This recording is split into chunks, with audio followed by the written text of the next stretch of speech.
What is data engineering? The 2021 data and AI landscape, why cloud databases will rule, and Carrefour retail media and performance platform. Welcome to the top 5 data, AI, and analytics posts of the week. This is the 97th edition of the Data-Driven Carcast. This is the weekend update where I review, highlight, and recap for you what's hot and what's not in the world of data. First of all, if you're in the US or in France, I think it's true for a bunch of other countries as well, but at least I know about the US and France. Happy Father's Day to you if you're a father. I want to thank every single one of you for the active engagement. Every week you send me suggestions and comments and shares and things you want me to share with the community. So I'm going to try and do that for you in this quick update. Now, like every week, we recap the amazing results of data and analytics leaders in the space. We want to make sure that you know who they are and you can connect with them. So the first one is the team at Lloyds Banking Group, who shared this past week best practices in a great architecture diagram on building systems of records, system of insights, and systems of engagement through their API marketplace. This is a great piece. It was amplified by Gartner's Mark O'Neill.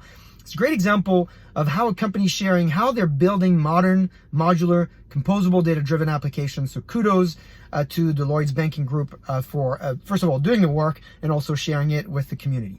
Second, I want to send kudos to the Carrefour team for launching their customer insight solutions for retailers, advertisers, and CPG companies. The project is dubbed Carrefour Links. It's their retail media performance solution, and it rests on the retailer's amazing data platform and cloud transformation that they have achieved over the last few years in partnership with LiveRamp and Criteo in France and Google. Just a few stats so you get a sense of the scale. In 2020, Carrefour built the largest data lake in Europe. It recruited hundreds of data scientists to work across the group. The company has 80 million household shoppers, 50 million loyalty card holder, and 6 billion sales receipts. So there's a lot of data that they're able to bring together into a platform to create better experiences. If you want to market to them, if you want to understand how to create compelling experiences for your customers, there's a great set of resources. I'm also putting in my blog here, embedded the video of the launch. And the panel is run by a friend and a great tech journalist, Sébastien, who interviewed me when I was on BFM TV in France a few years ago. So it's really entertaining, and you get to hear from the leaders of Carrefour, Criteo, Google, and so it's a great one to learn from. So kudos for Carrefour for their launch, and of course for sharing all that information with us. Now, this concept of customer data is a tough one, and if you're looking for best practices, you should check out the work that Herman, the CTO at Tokopedia, did. I had the opportunity to chat with him this week. It was 9:30 p.m. I think my time, and 11 a.m. his time. This is Unicorn based in Southeast Asia. It's one of the largest online marketplaces in the world, and we talked about CDPs, so customer data platform. We talked about differences between data lakes and data warehousing. Herman is a fun guy to know and has a lot to share with the community. I hope you can reach out and connect with him. And then finally, another shout out to our friend Terence, who, if you remember, about a year ago just started his Medium blog and now has gotten a lot of traction. And this week he shares in 6 minutes in one simple Medium blog. He explains all probability distributions. Anyway, check out the link. I've got the link to his blog down in my blog. All right, so we started by talking about data engineering. What is it? So Chris and Pascal of Data Minded wrote an outstanding piece and published a great graphic that explains the rules of data engineering. So there's 9 rules. The blog is really simple. It's clear. It's succinct. It's short. If I were you, I could use it and print it as a checklist and share it with your colleagues. So now we're not going to have the time to cover all 9 rules, but I at least want to cover 3 just to give you a sense of the piece.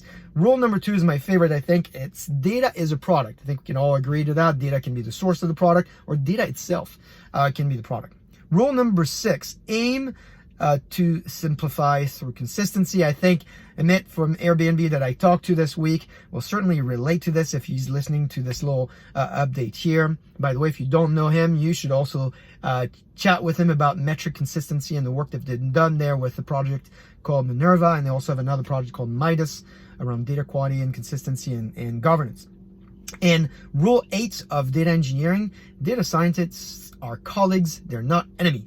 This is pretty obvious, but I like the fact that they added that as a rule to remind people that a data engineer is not a data scientist and they're supposed to collaborate. So anyway, print out the graphic, share the checklist. It will take you 45 seconds to read this blog. It's a very simple one. It's an amazing piece of clarity and simplicity. I hope you will find it helpful.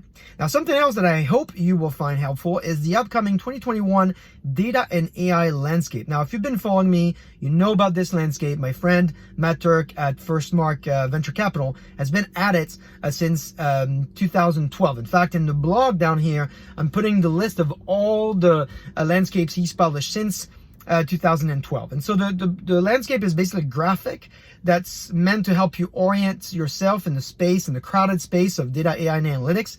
It's populated with a growing number of companies.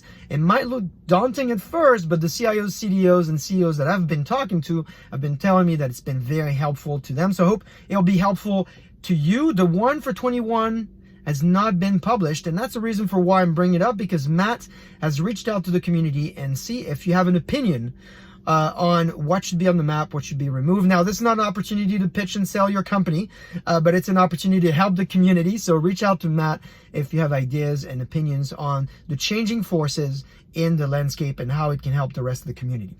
Finally, if you'd like to tell Bernard and I what you think about all of this, everything I've been talking about for the last 4 weeks, well, you can join me this coming Friday for our LinkedIn Live monthly roundup on everything tech, data, AI, and analytics. Like every last Friday of the month, we meet at 4 p.m. UK time for him and 8 a.m. Pacific time for me, and we discuss the latest trends. That session is for you, so we don't come up with the topics ahead of time. We essentially source the session through questions that you send us. So you have about 5 days to direct message Bernard and I with your topic suggestions, your questions, things you want us to debate. I hope all of this is helpful to you. I hope it's material that's going to help you start a data-powered week. I want to thank you again for your engagement suggestions. I will see you next week, next Sunday here, or maybe next Friday for the Bernard and Bruno Show. Talk to you next week.